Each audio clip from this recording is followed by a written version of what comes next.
აი მაგალითად დღევანდელ დღეს ერთ-ერთი ალბათ რითაც უნდა გამოვხატოთ ჩვენი მარხვა, ანუ დამარხვა და დაცვა საკუთარი თავის არის რა?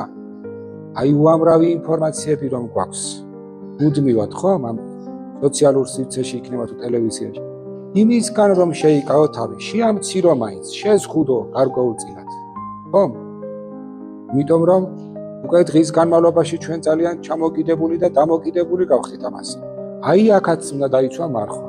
თორე მარტო ხორცს თუ არ შეჭამ, აი რა სარგებელი აქვს. მაგრამ იმ ინფორმაციით ბევრი რამ გვიშავდება. 1000 გვარს სახის ინფორმაციას ვიღებთ. რომელი უფრო მნიშვნელოვანია, აბა დავსვათ შეკითხვა.